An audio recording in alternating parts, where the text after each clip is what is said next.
Yeah, can we start? We're a little late, and we move over after this impressive demonstration from CEDARS. We move to the other impressive institution, Asan Medical Center, and we're anxious to see the live case from there.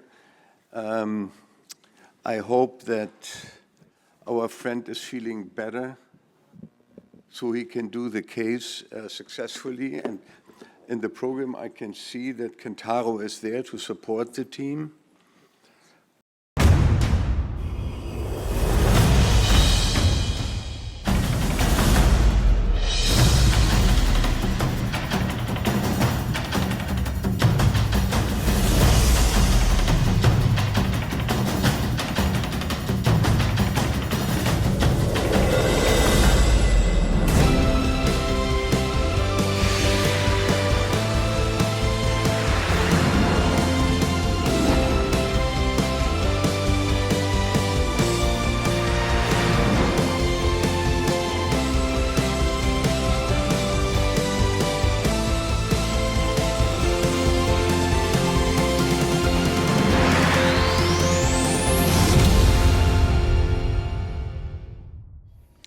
Hello.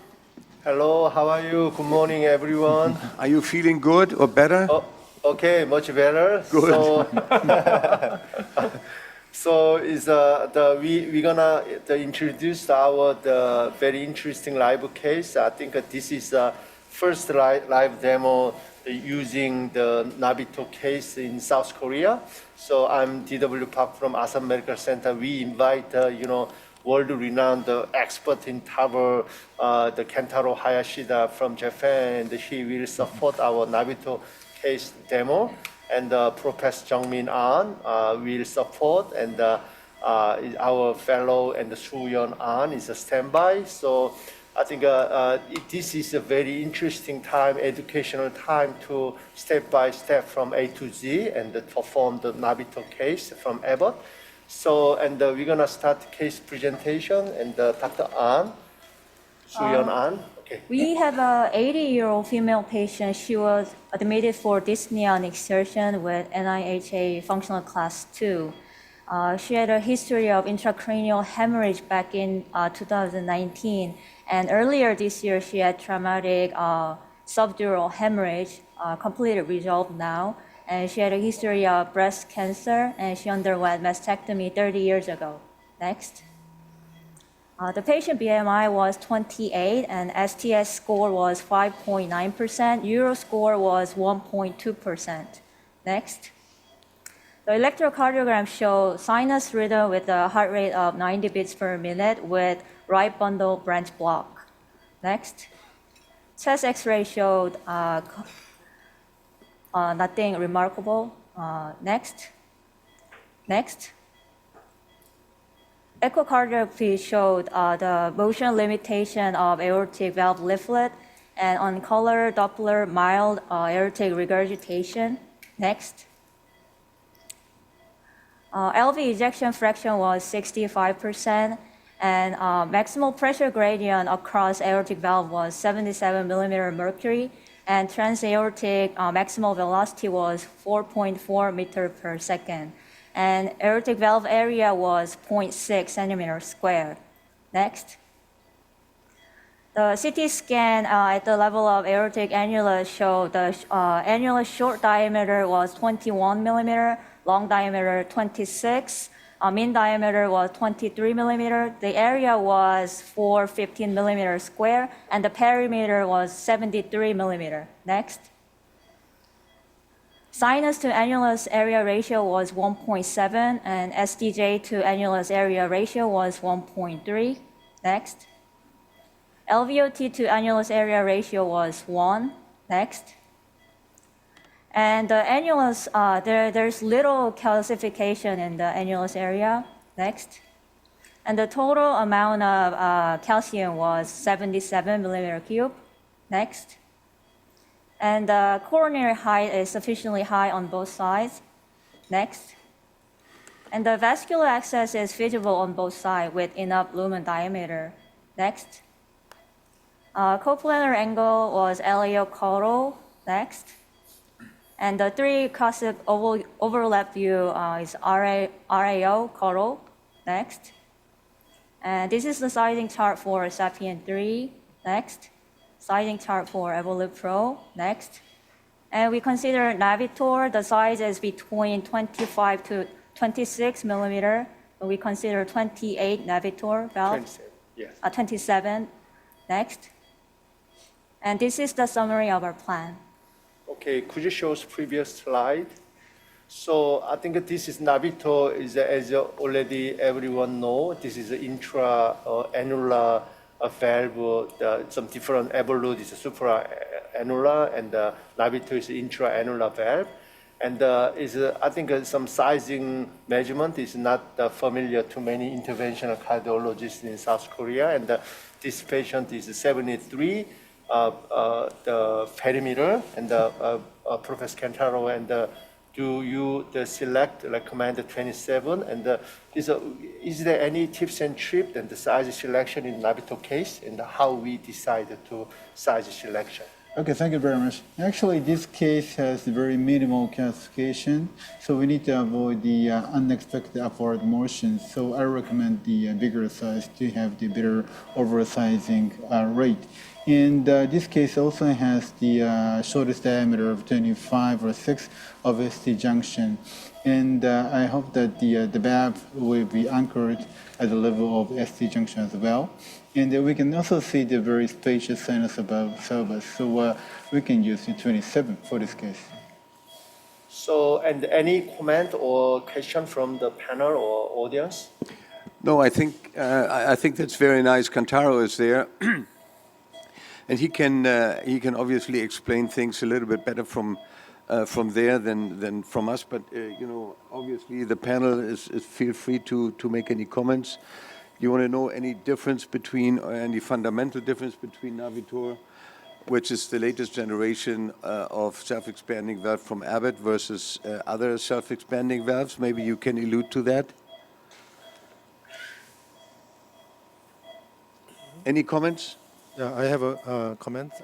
So conventional self-expanding valves have the mostly the supraannular design, and that has been considered as an advantage of those self-expanding valves. But Navitor has an intra-annular design. So is this advantageous for certain purpose, or what is your opinion?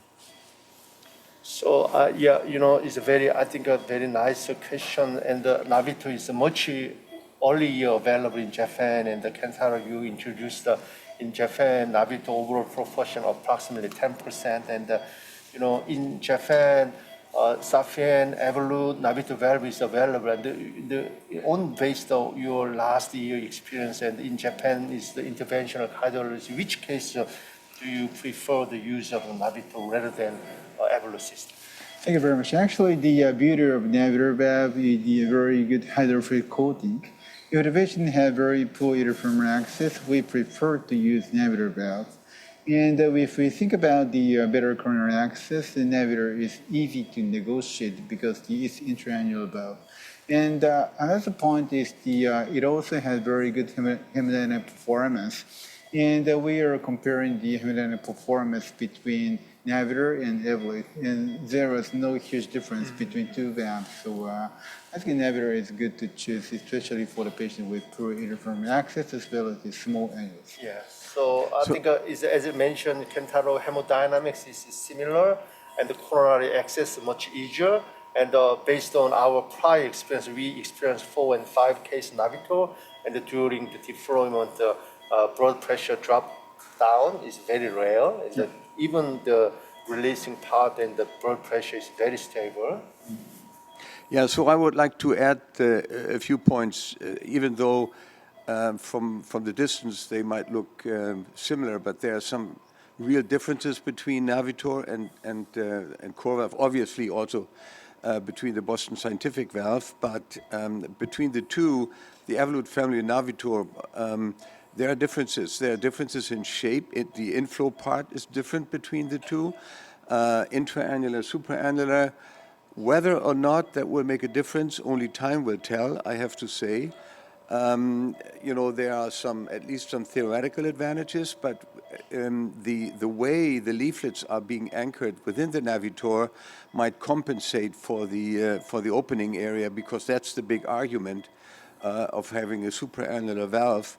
Then the other thing that Kentaro already mentioned, the coronary axis, even though you do have to have alignment with the native valve, the cells are larger in the Navitor valve than in the Evolute, and that might facilitate the coronary axis. As far as expanding forces, you know, the inflow is actually a very interesting part.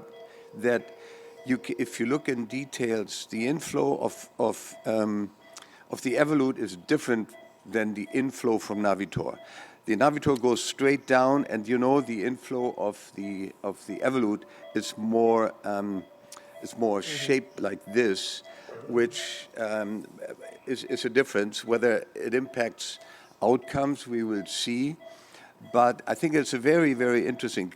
Definitely gains traction, and I'm really happy that we can see a case here with this particular valve. Indications, I don't think is very different from any other valve, except the expanding forces. There's discussion about this.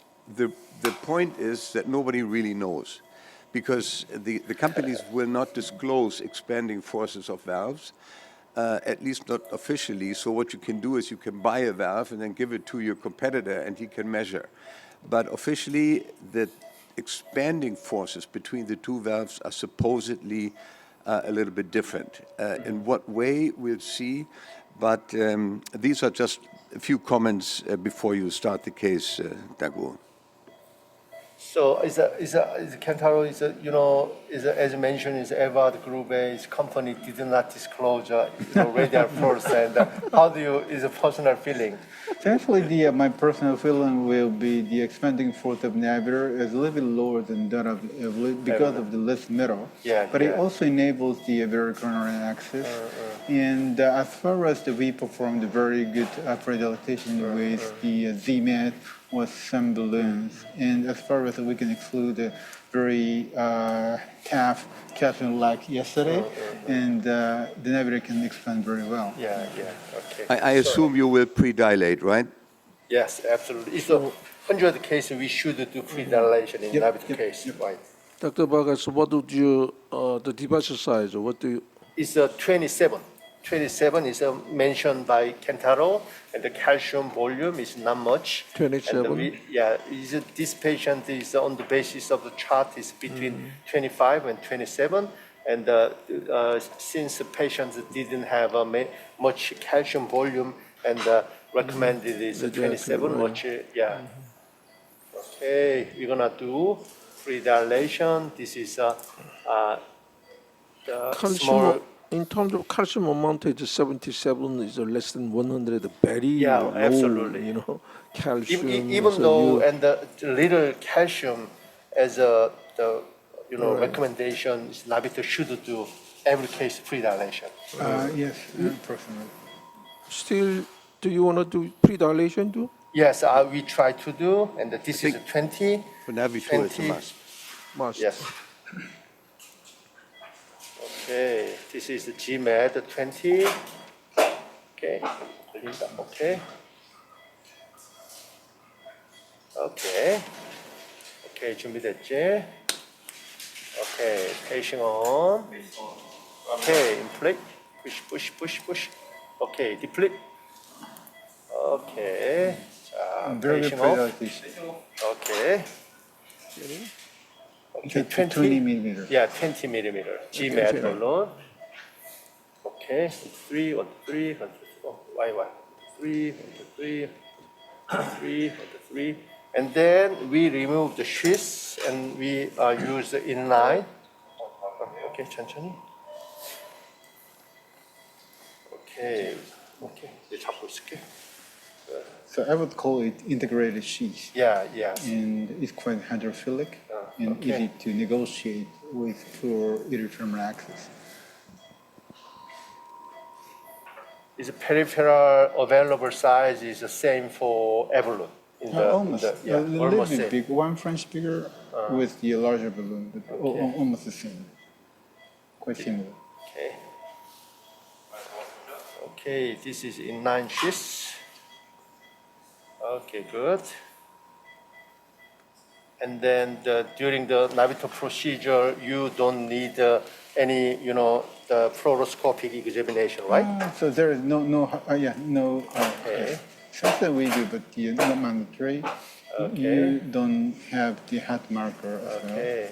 Yeah, I think it would be important for us if you would, Kentaro or Duk-Woo, that you would tell us how you do your alignment. Yep. In terms of alignment, it's quite difficult with navigator. And maybe you're going to have a navigator vision in the near future. It will allow us to align the corner axis in the future. Now we're studying using this navigator vision. So initial default view is cursive overlap view, right? Mm-hmm. Okay, and we tried the 3 millimeter below the annulus. Okay. I think, how do you think? Yeah, we can start here. Okay, And you then can start the here. prosthesis will go down. Okay, And then we can end up with 4 to 5 millimeter from our area of view. okay. Radio pack that's that it. is just aligned Yes. with the annulus Yeah, line. Jung-Min now releasing. Okay, slightly is at the time of release and the deep slightly dive. Yep.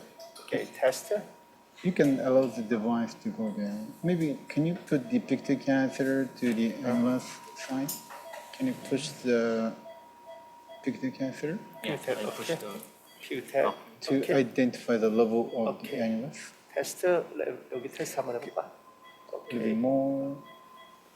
Okay. This is the lowest level. Test. Okay. Good. Yes. Can you change the view a little bit because you're overlapping with the descending part? Because this is critical because they try to with the Can you go overlap, down? you try to be as high as Slide possible. down. Go deeper. Yes. Go Okay. deeper. Test. Go deeper. Go Okay. deeper, please. Yes. Go deeper, please. Here. deeper. This is Go 3 deeper. slightly deeper. Go deeper, please. Okay. You're targeting and the 3 and 4. Maybe 5 millimeter. 5 millimeter. From Okay. this project. Here is Maybe go deeper okay. and stop. Okay. And can you pull back the safari bar a little bit? Okay. Safari. Okay, perfect. Okay. And then we can adjust the position of the valve. Now the tip of the navigator is inflated in the left ventricle. Yes. And that is advantageous to avoid non-uniform expansion.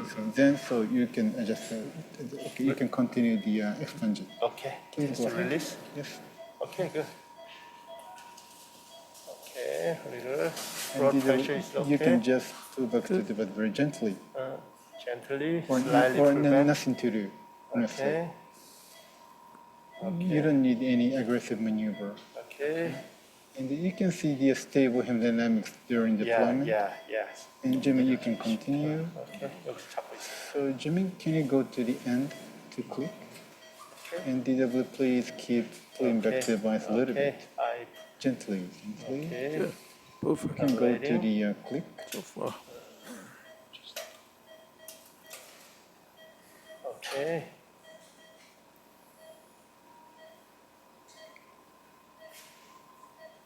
Okay, very slowly. You go click. Give it more. So now the valve's pretty You can stable feel because quick. it has contact in the annulus now. Yep. Did you have click? Not yet. Yes, now. Okay, Blood We pressure can is confirm good. the depth from this direction. yes, And blood pressure was totally stable during Yes. deployment. yes. BP Can we is stable. do injection? Okay, good. And we can go to the LAO. Very obvious. 끝에 맞춰주세요. Okay. Okay. Yeah. So we're trying to deploy the valve at 5 millimeter from RAO, but then so we find that it's 3 millimeter from the LAO. Yeah. That is always the Yeah. field. Is a cursive overlap view 5 millimeter, and the LA view is a much shallow 3 millimeter. Yeah. Okay. It tend to be. Okay. Test. Okay. It's good. Depth is really nice. Perfect position. And if we can be conservative, we can go a little bit deeper. But do we have the AV block now or no? It's slightly. 40% Yeah. 40으로 This 내려가. patient underlying RBBB and the very high risk of complete AV block. 40. 지금은 뭐 믹스업 돼 있네, 그렇죠? I think some high degree will be Yeah. So I personally go 1 millimeter deeper to avoid the risk. Okay. So what do you think? Can you push it down a little bit? Who are you asking? I'm asking DW and Jeehoon and you. Okay. I think we are the angel over here. I think that maybe gentle Okay. push the delivery caster because the calcium is quite small, and sometimes you push a little bit, you Yeah. become deeper, and it's I a think Jefferson is too high My point is going 1 millimeter inside of deeper. the That's left. a joke. You know, it Because doesn't navigator happen. valve is quite Either you soft pull and tend to deeper. lay down. Yeah. Even though we adjust the position by pulling back. Okay. So I recommend to go Yeah, deeper. recapture and Recapture. you know, is some migration that's was right. a much higher. Yep. Okay. Slightly. Slight push, please. Okay, got it. Push. Slightly And push once up. you go inside the left ventricle, Okay. So do you go back to the Make it classical smaller, overlapping view, or you will recapture in this, so we reopen can the deploy valve in from this this view? projection. Yes. Okay. Make it smaller, please. Yes, okay. Smaller. Okay. I slightly push up deeper. 60회로 60. Okay. Good. I think the depth is much deeper. Yes. But we need to check the left coronary sign. Okay. 여기서 한번 찍어보자 한번. 됐어. Okay. Good. Because we adjusted the non-coronary side. Yeah. But if we push the device, it will lay down, Uh-huh. and the hinge point will be at the left coronary side. So I recommend to make the valve much smaller, and then go to left ventricle and pull back. Okay. 다시 한번 더 넣어야 되겠네. Okay. Because the device is totally different from VALVES, Yes. so quite much softer. Make it small, very small, very small, very small, much smaller, smaller. Okay, good. Okay, good. Okay. And adjust by pulling back. Okay. Okay, go ahead. Very good, very good. 이 Okay, 정도? keep going, keep going, 살짝 넣어줄게. 테스트 살짝. keep going, Okay. keep going. Pull back a little bit, pull back a little bit, pull back the device, pull back the device, pull back the device, pull back, pull back, pull back, 이 정도가 pull 많은 back 것 a little 같아. bit, pull back a little bit, Okay, good. like, yep. Okay, And good. Much please better. go to the end. The click. Let's click. No, it's 5 millimeter depth, so I guess. It's much deeper than Yeah, before. deeper. Let's see the And Left can we do coronary. the injection? Okay, angel. Now you can find the it's much deeper in the left coronary Yeah, sign. yes. So if we pull back the device, it's gonna be a little bit higher. Yeah. So I recommend you to put a little bit higher. But what do you think? For me, it is. TW. I think that this level would be good. Yes, But in the- consider the Is it cursive Okay. overlap view? Yeah. We will check it up. 컨셉 오버를 보여주세요. So, and we are to the prior experience, even after release, there is slightly Okay. top up. So this patient have a calcium is very rare. Yes, yes. So sinus is Okay. key. I get the safer side. Yeah. I agree. So I think Okay. this level would be good. Yeah, faster. So what do you think, Eberhard and Panel? too deep. Do you think too deep? Or irritate. So 이쪽으로 보면 디바 납니다. 이렇게 보면 자 테스트. So as far as we can accept AV block, Yeah. it's okay. But the of course the Yeah, because I think it's good. Yeah. okay. Yeah. Let's deploy. 한 번 더 해볼 수도 있고. Is there any comment from Eberhard? I Is, don't. I think- I think I'm holding back my comments for the time being. Any comments from the panel? I think this is a call. I can tell, and Duk-Woo, I can see why you try to go down a little bit more because of not much calcium. You were afraid, but I thought the initial depth was really perfect as far as I'm Yes, concerned. yeah. And it's now a- you can the see going LCC deeper, side and is once not, you fully- deploy the valve, it's going to go a The, little bit deeper. LCC side was zero position. Yeah, in general I'm position. afraid of the Yeah, migration. absolutely. Yeah, I think this is much safer. It's And safer this is position. RBBB patient. Yep. And okay, we can release up Now here. you have an AV block. Yes. So please push the button, please.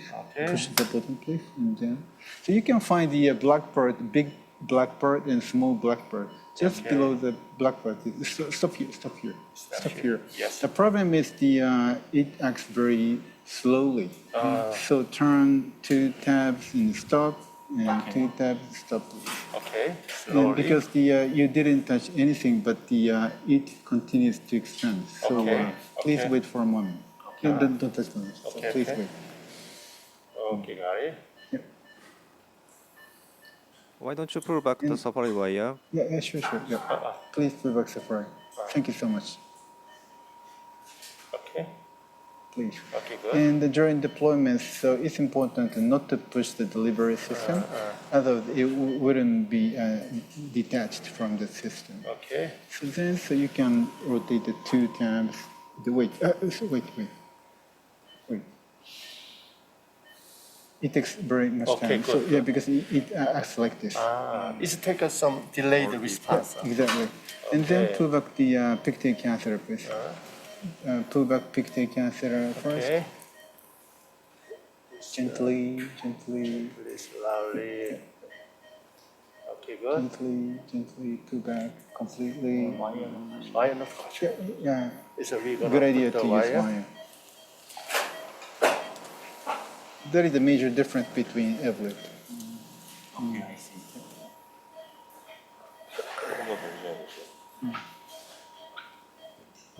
Okay. Okay. And then you can open up the device Okay. all the way. Okay. Not yet. 잡고 있을게. You can, Okay. 오케이, 내가 가만히 하고 있어. 오케이. Okay, good. Okay. perfect. Okay. And you can pivot the delivery and leave the wire if you want. Okay. Slowly. Please be careful of the nose cone with tab Okay, interaction. got it. We check it You can out. find these 3 tabs Okay, with good. navigator valve. Perfect. Yes, Great. good, Congratulations. Okay. Okay. 이제 시스 이거 해놓고 됐나요? Now, Can so put you it can back? pull back the system. Okay. And please take care of the wire. 와이어 조심하고. Push wire, please. 와이어. Yeah. Please be careful of the over recapture. 와이어 조심하고. 와이어 조심하고. Okay, good. Go ahead. Okay, perfect. Okay, good. 자, 이제 슬슬 뺄게. Did 시스랑 you 같이 prepare 뺄게요. sheets? Okay. Okay. Okay, good. Good. And then insert sheets. So, and we are slightly deeper, select a deeper position. Yep, Yeah. yep. This is a calcium is a little, Because we took safer side. yes. Okay. Okay. 그다음에 여기서. I think initial position was perfect for Evolute, but not for Navigator. Yeah. Because Because Navigator is slightly targeting much different yeah, position. especially in this particular case has less calcification. Okay. So, we're gonna check it out. 이거 피그테일 넣어보자. 피그테일 피그텔 놓고 프레셔 보고 엔저 찍어보자. 이번 방법입니다. 여기까지고. We insert pigtail. You know, as you already see you and during deployment, the blood pressure drop period is very short. Yep. Okay, good. Hemodynamic was It's quite very stable. stable. Is I heard some urgent case and you select very urgent hemodynamic unstable type of case. I heard that this I navigator think would be- that is also a very good balance Yeah, for this yeah. kind of case. It's quite stable. So we're gonna show the hemodynamics first. It should be very good. Weight가 좀 60. Okay. Good, good. The hemodynamics is okay. There is no pressure gradient. Yep. AR index seems like 25 and 30. Perfect. Okay. 체크 엔지오. Check angio.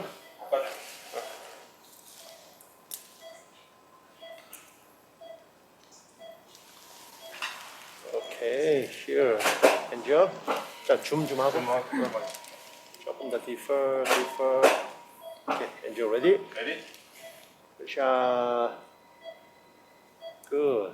Okay. I think this is due to the Maybe the pigtail. Okay, so we remove the pigtail and then We can see very nice blood pressure, yeah, and good, the diastolic pressure is higher than 60, so it should be okay. And here you can see also the difference between the two valves, not only the cell size, but also if you look at the inflow, it goes straight down, whereas in Evolute it's tapered. So this is, you can see this very nicely here. Okay, test. Okay, 좋다. 엔조 찍어볼게요. 엔조. Good. Very good. Yeah, this is area view perfect. And then, yes.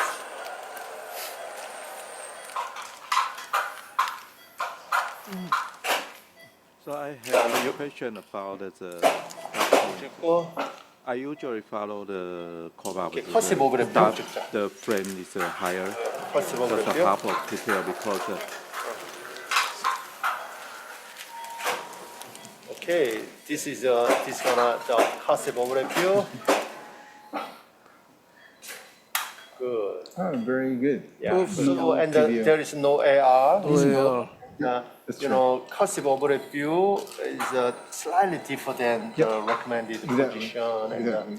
Well, that's why you're doing cusp overlap, because you want to see, that's why you want to see the real depth. yeah. Very So, good result. yeah, and our first Navigator case, we try to do very shallow positioning, but after release, there is some slightly pop-up. Yep, It's that's true, 3 that's true. 3 millimeter, 4 millimeter, we might are happen. very Yep. surprised. It's much happen in the Navigator case rather than Avalon. So actually, it might happen with Navigator, but we found that the reason was non-uniform expansion. And after routine follow-up, routine check for the non-uniform expansion, so nowadays we don't have any unexpected upward motion of the Navigator. Yeah, I think yeah. it's quite important to check if there is the non-uniform expansion, and then we need to retrieve it, and then inflating the device inside the left ventricle helps you to avoid the non-uniform expansion. Yeah, yeah. We It's call this- unexpected motion is slightly common than Yep. The Avalon But system. as far because as of- you can avoid the non-uniform expansion, that it would be minimized. And I recommend distal opening technique Yeah, to yeah. inflate the distal part inside of the left ventricle. Oh, good, good. It's And a- to it's a check very it out, nice the result, we have to say. I expansion, mean- the lateral view and the area view and the cursive overlap view is so important. Because in this case, we checked from RAO and LAO, and we LAO. confirmed that there is no Non-uniform non-uniform expansion at all. Good, good. So, and I think the first Navigator Live case in Korea seems like a successful. And any comment or any, some discussion for this case? Well, we have discussed, but it's a beautiful result, the two of you or the team. And I think we could say, SJ, what do you think? Right. Anyway, company recommended in terms of relatively shallow depths compared to the evolved out something. So, anyways, we can recognize a little bit, bigger safe ranges, right? This case is perfect. Yes, yes. That's why we have to consider, 3 millimeter, 5 millimeter. Yeah. Yeah, and I would like to point out one thing that maybe, many of you are not aware. The deployment technique between Navitor and Evolut is different. With Navitor, you still, as you could see, you went into the ventricle with the valve, and then you deployed the valve moving up.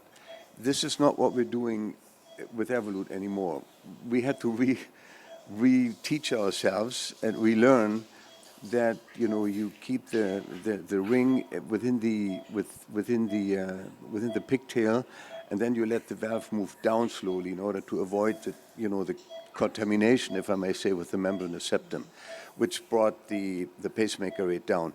But I think it's a beautiful result. You can see there's no AI. No regurgitation. And also you can appreciate the coronary access just by looking at the cell size probably will not be very difficult. I don't know whether you paid attention to alignment, but you can also do, and you have to do alignment with all self-expanding valves, the Actuate, the Navitor, and the Evolut, much less or not even necessary with Sapien. Great. Thank you. Very, very good. Nice cases. And successful cases, and thank you, Kentaro, for being there, supporting the team. Duk-Woo, I'm glad that you're feeling good, and let the virus float around a little bit. Thank you, thank you. Give a big hand. Thank you very much. Thank you.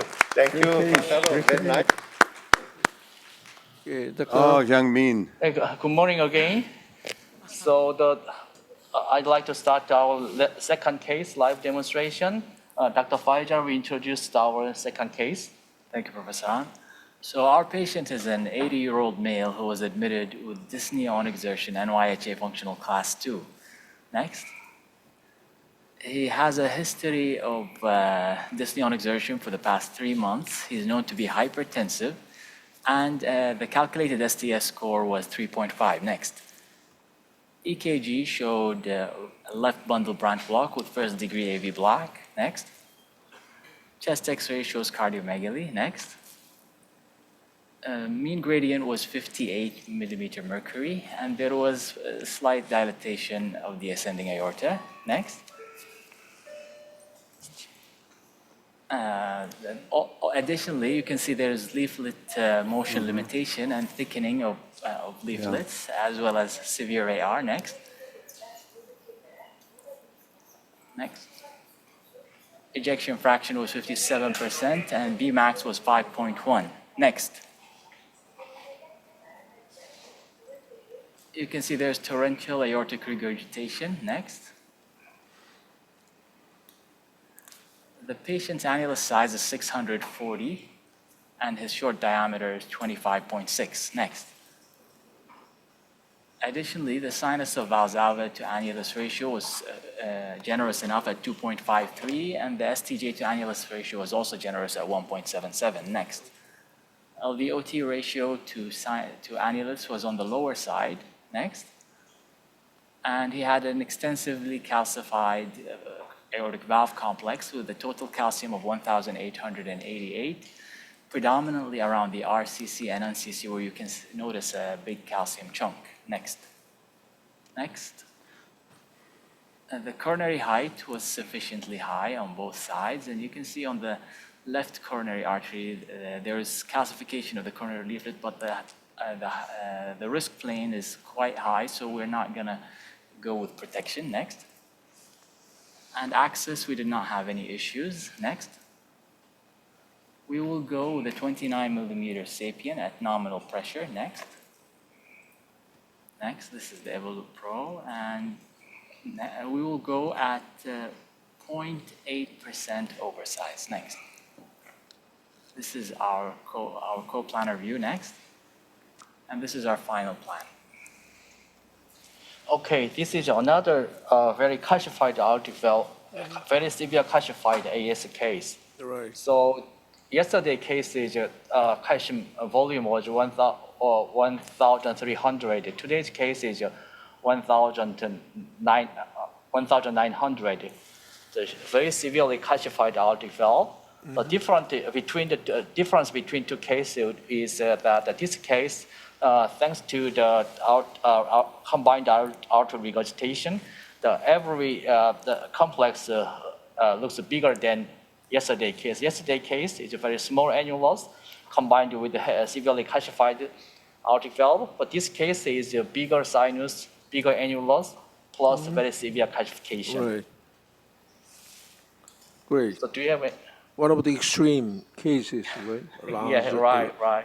Just the previous one is a calcium amount of 77. This is 1,900. Yeah. It's big difference. Anyway, we're going to choose the device size-wise, what size would be appropriate. That is a major concern for particularly this case. And so just Dr. I mentioned about, sinus size is big enough. And so I quite, safe in smaller nominal size of, do you select 29 first?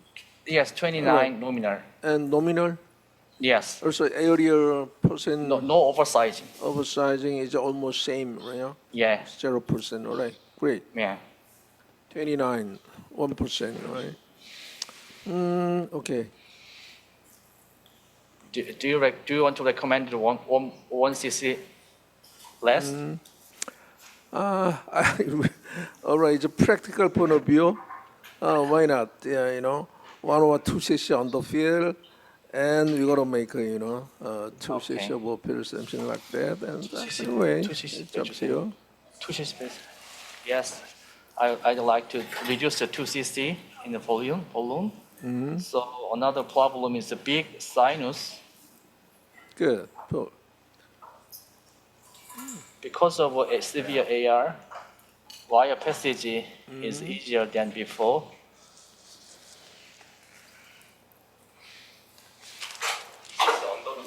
네.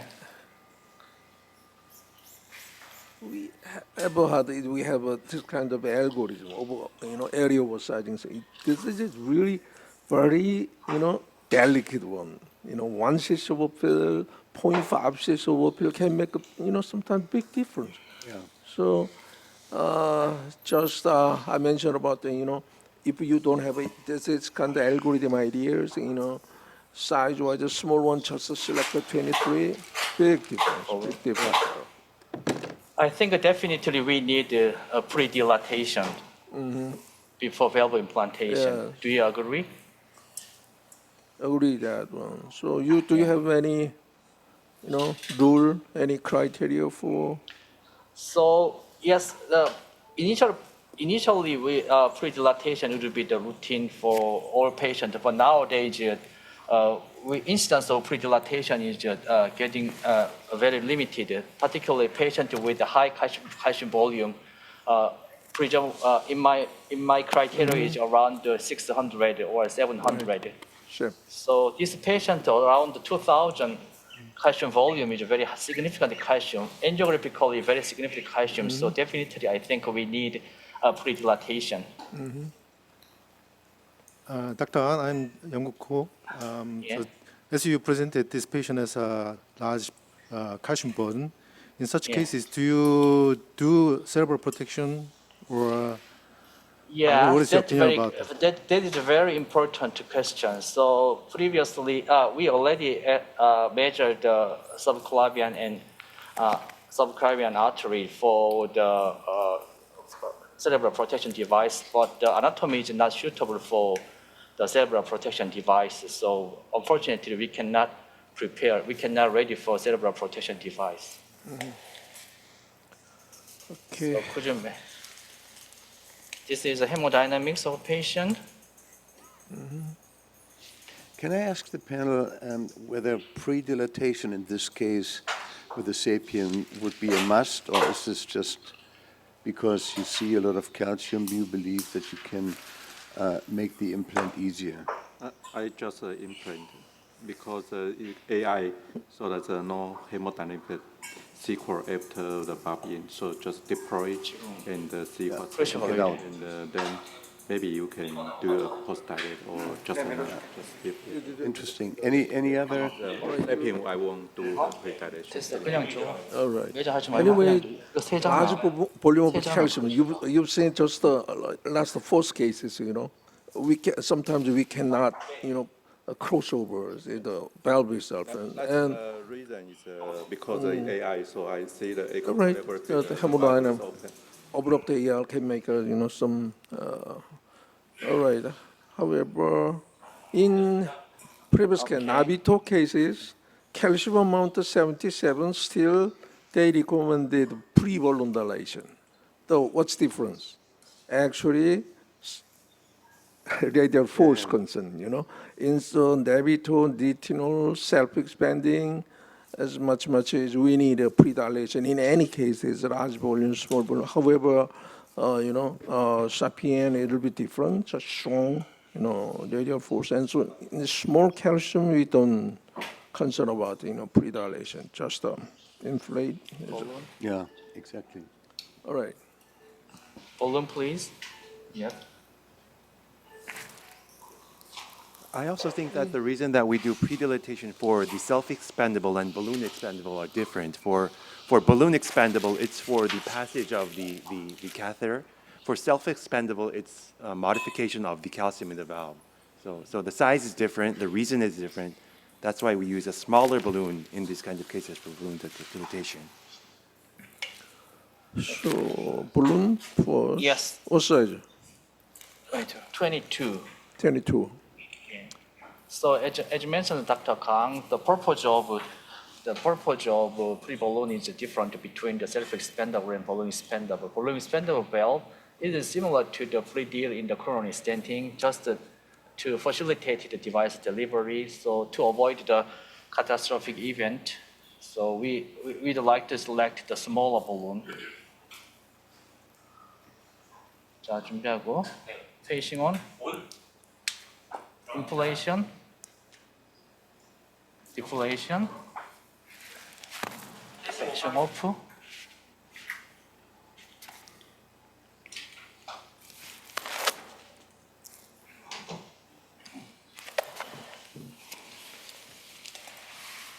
I have a question. When remove the leakage is not much more, do you need to cc more, or just keep the nominal? No. So Because it is a 22 balloon. I don't see a lot of the waste sign and did not have a lot of leakage. actually, We need the oversized purpose of pre-balloon dilatation is not for the sizing, but for the device delivery. So I don't care how much the contrast regurgitate during the balloon dilatation. All right. And so we Keep the wire. don't do too big balloon as a pre-dilation. The reason why just pass a system and then balloon expandable stent itself is quite enough to expand. However, I did not see the left side. The calcium did not move quite a lot. Right. After deploy, the left side. However, sinus size is very big for particular these cases, so we don't worry about too much. Could you show us calcium distribution? So one of my concern is residual parallel leakage because of calcification. Look at there is a huge chunk of calcification between the RCC and LCC. So I'm not sure we can cover the whole annulus.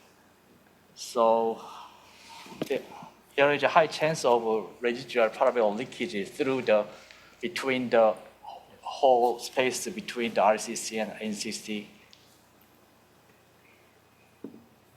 One more thing is that this is a Sapien 3, not a Ultra that we're using because we don't have that. It's the Ultra, right? Yeah. Ultra. Yeah. This This is Ultra, Sapien 3 Ultra. the 29. 29. This is Sapien. Sorry, Ultra is not available for 29. 29. Yeah, 29 is Sapien. Sapien. That will talk about.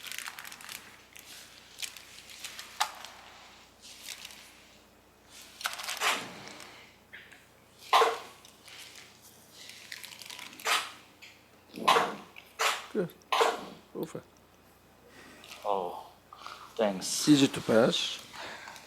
Okay. Don't worry about it. Why not? Yes, yesterday memory Crystal balloon inflation. was right. Okay, too much.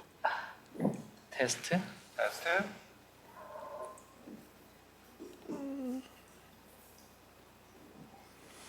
Why not? Dr. Arnold, would you show us a little bit, coaxial deconction, torsion of system itself? That's basically different with the, self-expanding something. So I tried to make a coaxial. All right. So Why not? remove It's the- just, show us for that. So, but not always is possible. Test. I think it's good. It's good, right? Still. Okay. Ready? Facing on?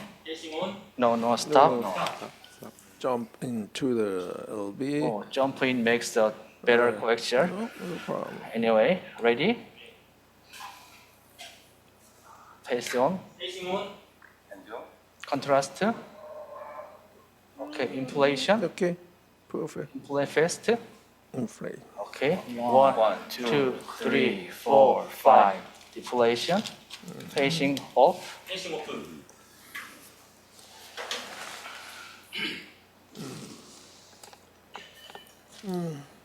Good.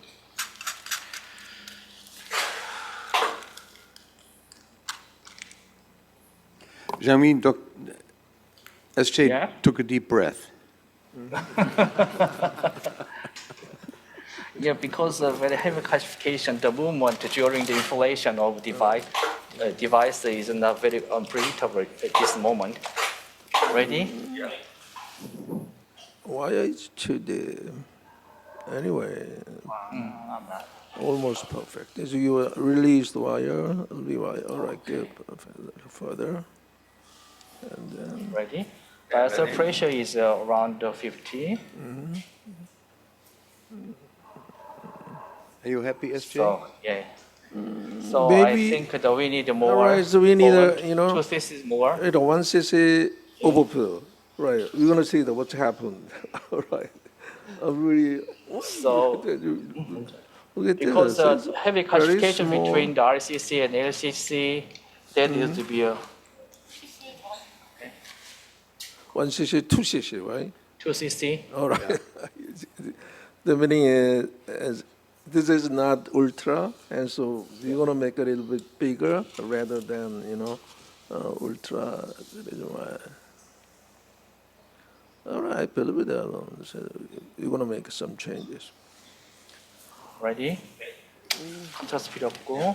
Pacing on. Inflation. Big. 1, 2, 3, 4, 5. Deflation. Pacing off.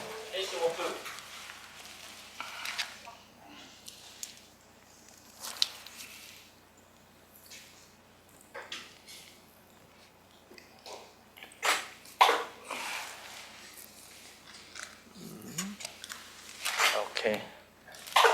Let's see. Just a moment. Tension release. Okay, good. Ready? Too close to the pigtail. Could you show us the echo? And then I'd like to change the pigtail. All right, I think it's a wiry lady. So initially, we assumed that the remnant PVL because of a severe calcified aortic valve. I think between the RCC and LCC, there should be the remnant PVL. The AI should be okay because the diastolic pressure. Yeah, diastolic pressure is over 50. The Hemodynamics is very fine.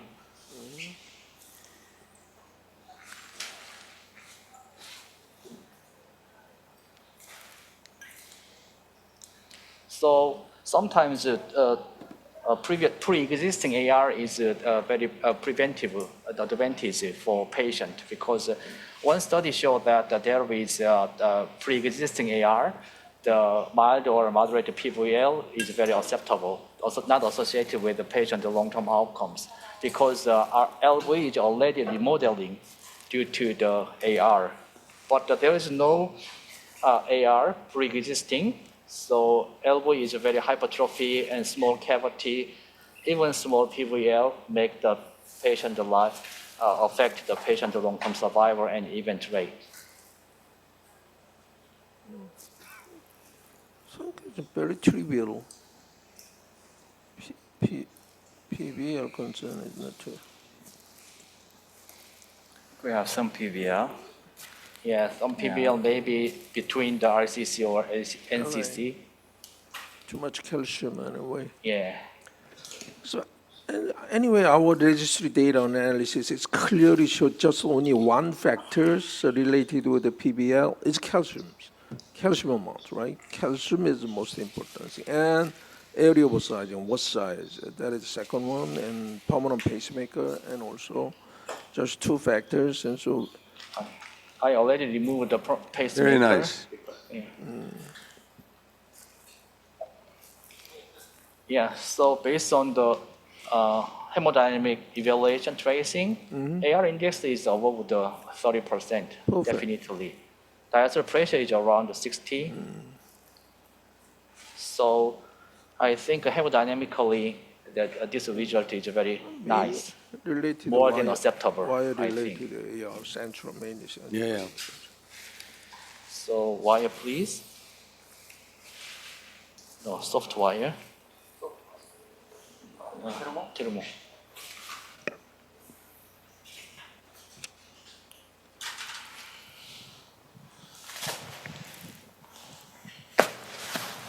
Minus.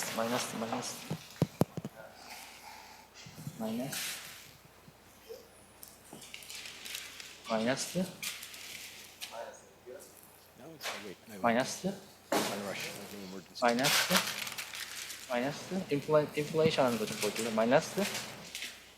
Yeah. So usually during the implantation, the device is a little bit popped up higher in the non-coronary cuspid side. So, but fortunately, very zone 0 or deployment. In case of big annulus size diameters, very important to coaxiality concern. You know that it is even in self-expanding, stent procedure is more coexcentric, So even in the TAVR sapien procedures, it's big annulus diameters. We have considered a little bit more, coaxiality concern. Yeah, just like correct. Let's just see the final. Eberhard. Let's just. Can you hear? SJ, Eberhard, can you hear me? All right. Like I'm standing out here. Yeah. It's David Cohen.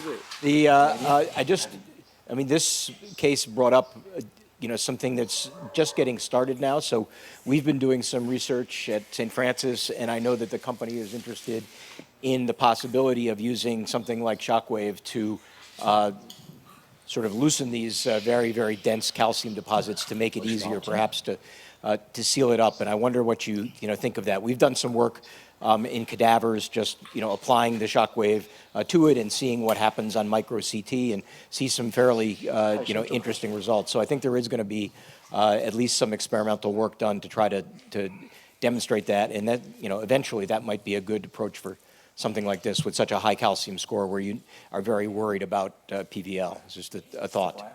Yeah, I think so. We did some work with ultrasound way back in humans. The problem with in a high flow situation like aortic flow, you have to remember that ultrasound energy is being washed away by the blood flow. So in coronaries, you touch the calcium, you touch the wall, so there's not much blood flow because you have a balloon here. In order to to affect the calcium chunks, you have to make sure that you get close to the calcium and you have at least reduced flow. At the time, we used a different system than the shockwave, as you probably know, David. The shockwave is trying to do that. I think it's an interesting approach. I'm not sure where the limit would be, but you know, everything that breaks calcium is good for interventions. I mean, we know our biggest enemy is calcium wherever it is, but calcium alone, I don't think is the difficult part. It is how the calcium is distributed. You can have a uniform distribution of calcium, or you have big chunks, which obviously we hate to do. But I think it's an interesting work that you're doing, and hopefully we're going to have some more experience with that. Go ahead. Are we done? Yes. I just finished. I already finished. I'm sorry, I got carried away a little bit. Sorry. Sorry, No, Jung-Min. You know, I remember this room, by the way. It's very nice to see you there with the team, having a beautiful result. Thank you for the live transmission this morning. And we continue with the lectures now, SJ? Yes. So thank you very much. Right. Thank you.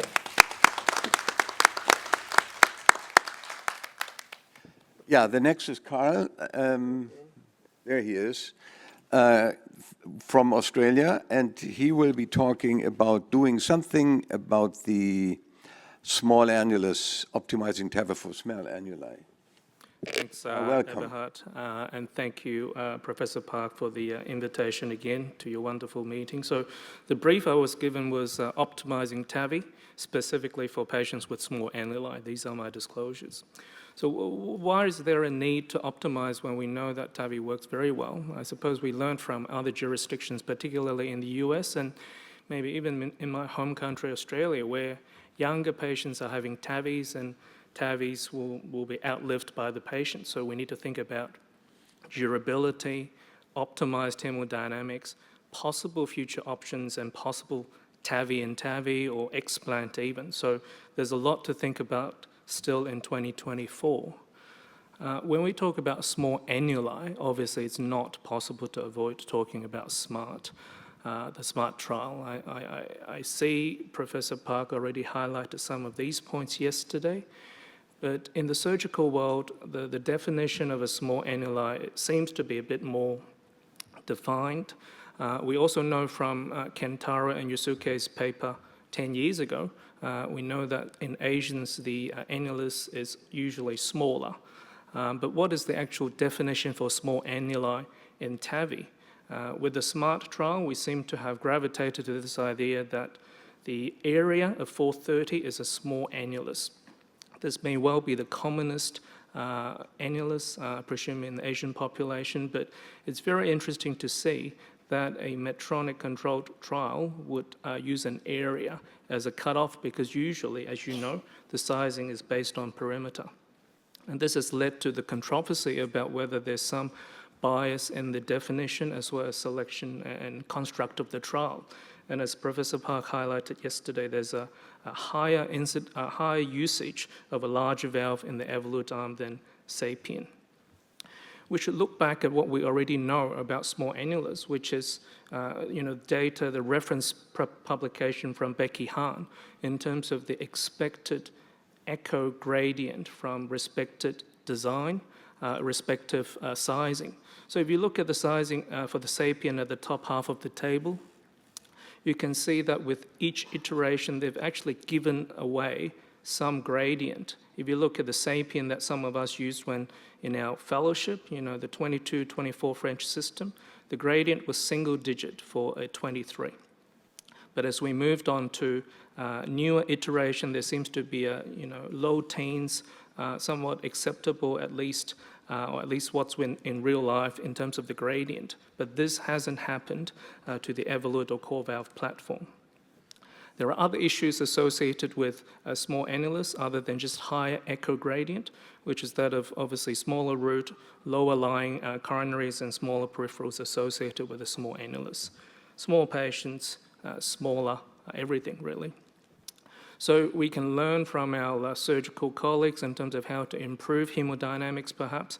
So the well-known and perhaps somewhat infamous example is externally mounted leaflets, whether it's mitral flow, then subsequently trifecta. So if you have leaflets mounted on the outside of the post, you would have a bigger EOA. But at what cost? I think the promise was there, but as we all know, and credit to Stefan being fairly direct and assertive in his editorial title, should not be used, and certainly 9 months later it's been taken off the market. So that's good because we have a lot of trifecta to do modeling and basilica practice. So what's the equivalent from that we've learned from the surgical world that we've applied to TAVI? We've mentioned and heard many times this morning about the supraannular design, and it's fundamentally going to give you a lower echo gradient, particularly in smaller valves. So let's do a slight dive into the SMART trial. So this is the first adequately powered randomized control trial between the self-expanding and balloon expandable platform. There's been a trial before called the CHOICE. I know, Eberhard, you were involved as well, but that wasn't perhaps adequately powered, but this was in the late 2019s or 15s, I think. So that was also core valve compared to balloon expandable, but this is adequately powered for two endpoints. The primary endpoint being non-inferior between the self-expanding and balloon expandable. But the secondary endpoint is powered for superiority, which is really this idea of bioprosthetic valve dysfunction. So I think the data is pretty irrefutable and perhaps confirms what we know, that if you use a supraannular self-expanding valve, specifically the Evolute, compared to the Sapien platform, you have to expect a lower gradient. I've already mentioned about the sizing. More contrast, as Professor Park highlighted yesterday, and slightly longer procedure as well. But the primary endpoint, which is only non-inferior, there's no difference between the two platforms. It's a bit early, I suppose, 12 months for more important but harder endpoints such as mortality, stroke, and hospitalization due to heart failure, but 12 months, no difference. What's irrefutable is the difference between the two platforms in terms of the hemodynamics. There's hemodynamic structural valve dysfunction measured at 12 months, and similarly PPM as well, patient prosthesis mismatch. To their credit, rather than relying on just one definition that's proposed by the SMART researchers, there's multiple other metrics, and every metric it would appear that the Evolute was superior to the Sapien for hemodynamics. I think there's a lot of passion and bias perhaps from a lot of commentators, and some would only do Evolute, but clearly we have a choice, and clearly not one platform should be implanted for every patient. So if you only focus is echocardiographic gradient, is your only metric? Absolutely, there's no argument. A small supraannular platform, a small Evolute will be better than any balloon expandable, particularly the Edwards platform. You would have lower gradient, no question about that. But what about the future? What about coronary access? We heard a little bit today about the Navitor potentially giving you better coronary access. But more importantly, I think if we optimize a result for 2024, thinking what's going to happen in 2030, 2032, what about TAV and TAV? On the right side, it's the important concept of sinus sequestration. In Asians, we have data now to show that the sinus sequestration risk is high, whether it's balloon expandable or self-expanding. So in the same sort of study in Americans, in the US, the sinus sequestration rate for balloon expandable for Edwards is actually much lower than Evolute, but perhaps because the sinus is smaller in Asian population, or sinus of Valsalva, or STJ, it is still a problem, quite a big problem coming in the next 10 years. But we have to go back to the hard endpoints, the real-world data. I know this is not randomized control, and there's plenty of other biases involved in these sort of registries, but these are three large real-world registries on in small annuli between Evolute and S3. So on the left, of course, Kentaro and his researchers in Japan. The comparison in all-cause mortality out to a year between Evolute and Sapien. In the Bern Swedish registry, again, out to 5 years for this, real-world data, and OPERA as well, multi-center international, comparing small annuli in this OPERA small, looking at Evolute and Sapien. There's really no difference in hard endpoints. They all had higher echo gradients, and in fact, higher rates of severe patient prosthesis mismatch for Sapien, but no difference in hard outcomes. So looking at this in terms of a summary, you could also be provocative and say that, well, there's a higher stroke risk in all three real-world registries. Lower gradient, but perhaps higher stroke rate in all three.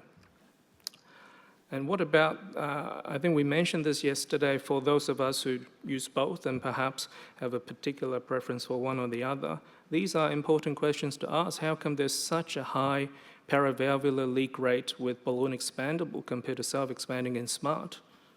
It doesn't make sense to us. The pacemaker rate is still high in very experienced self-expanding users, things that we need to think about. And lastly, I think on that note, 5-year data on small annuli presented by Becky Han at New York Valves just a month or two ago. Also no difference in hard endpoint. All-cause death, 5 years. All-cause death in small annulus, high gradient or low gradient, no difference. Now, this is something that's shared amongst the Edwards users in terms of the importance of gradient. Maybe a lower gradient is actually associated with a worse outcome because the ventricle just doesn't have anything to generate the gradient.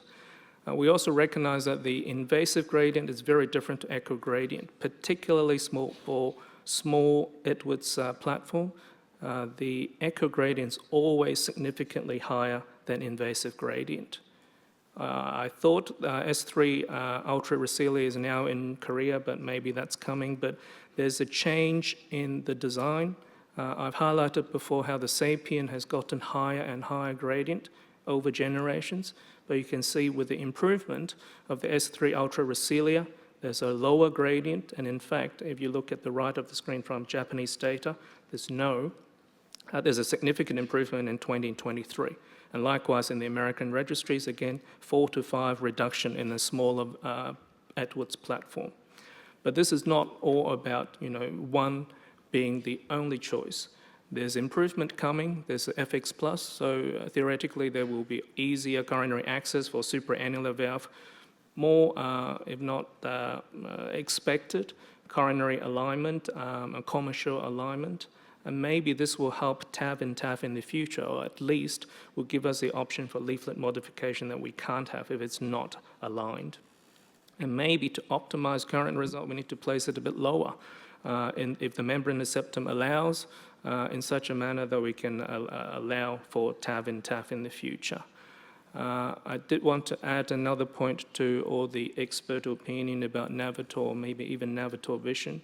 The Navitor itself has the lowest neoskirt, so it's intraannular self-expanding.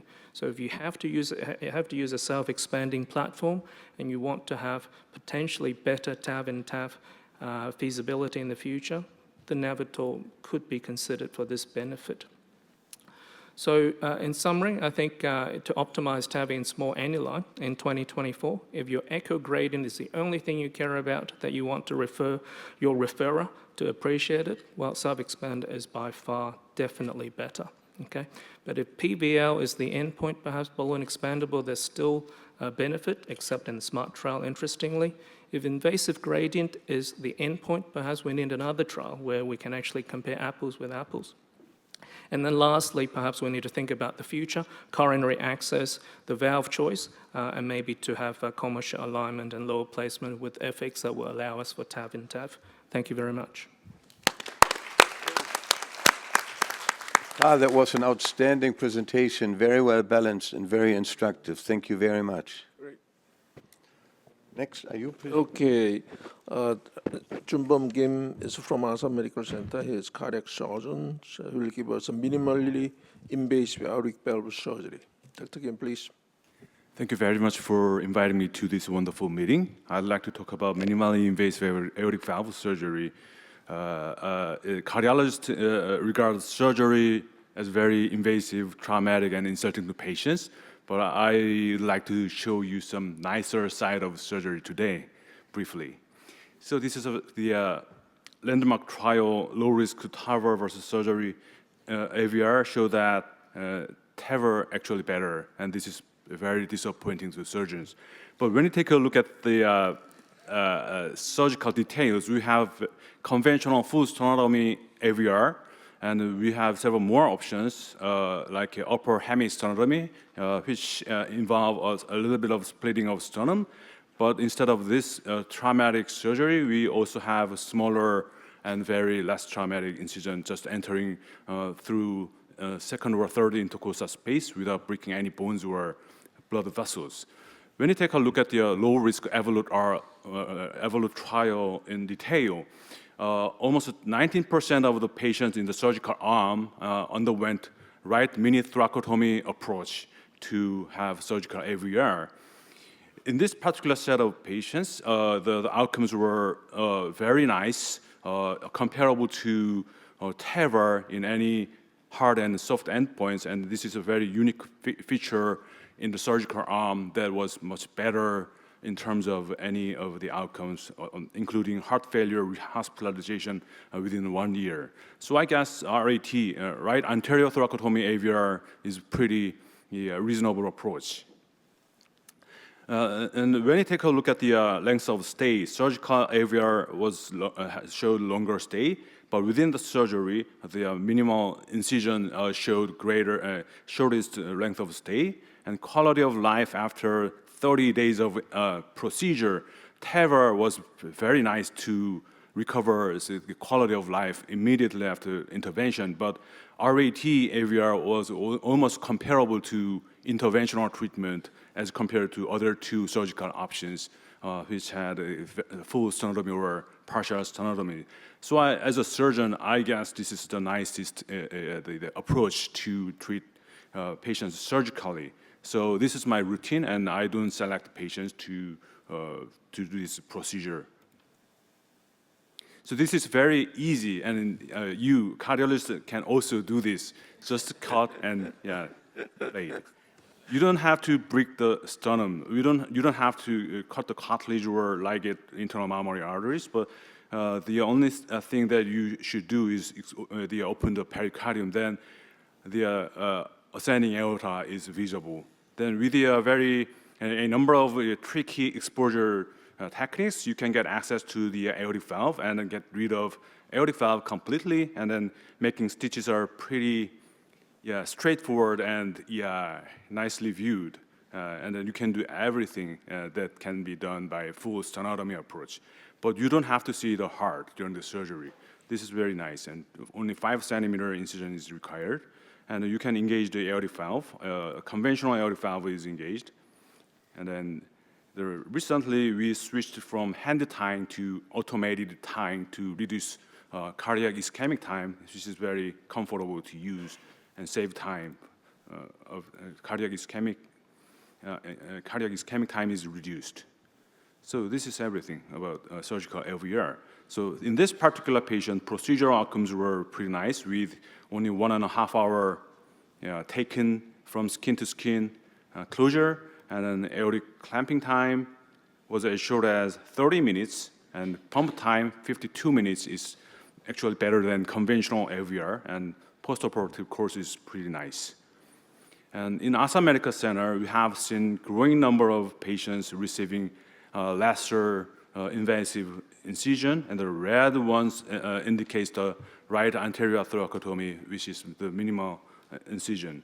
So minimally invasive surgery was done for over 500 cases up to 2020, and then it is increasing. And then the smaller incision did not mean the longer procedure time or pump time. This is nice.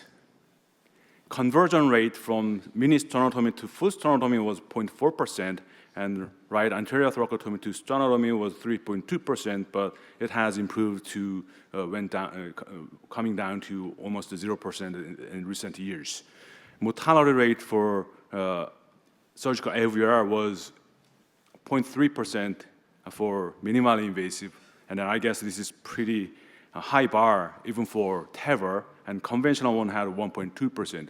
So I guess the minimal invasive surgery is not necessarily involve higher risk, but may reduce the operative risk and mortality.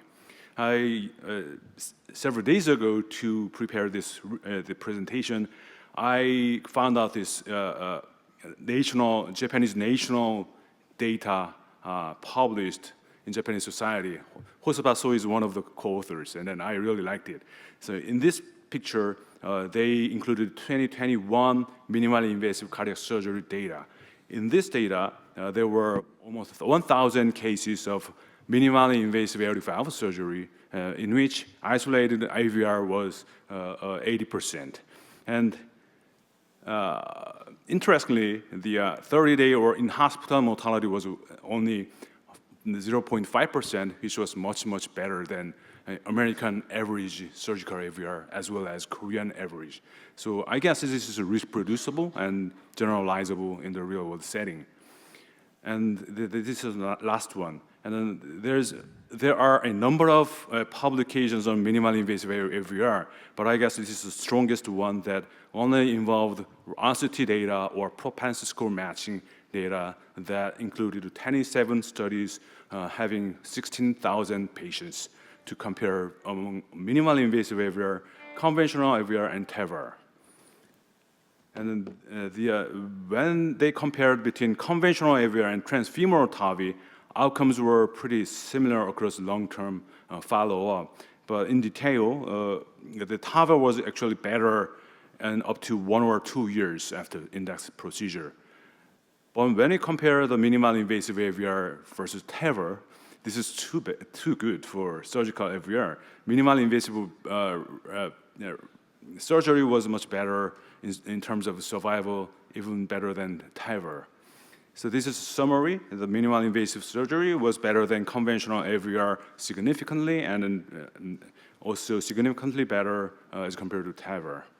In summary, minimally invasive surgery is rewarding not only for patients, and also for surgeon.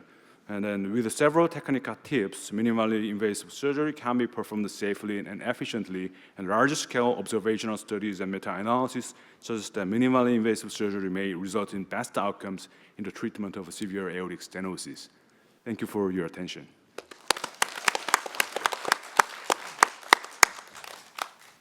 I know that there's no question allowed, but he's leaving. No, because your statistics stop at 2020.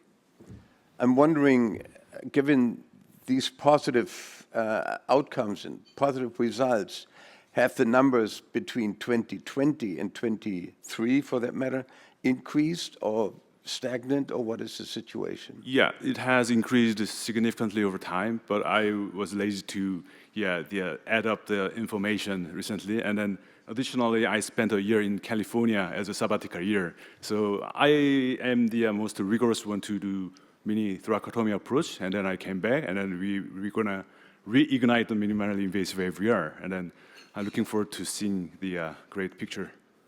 Yeah, thank you very much for this clarification. I think that concludes the session. We had some 2 interesting live cases from Asan, and then wonderful presentations. I think that concludes the session. Now we're having lunch, I suppose, and I would like to ask you to come back to the keynote lecture part, which I hope will be very interesting to all of you. Thank you very much.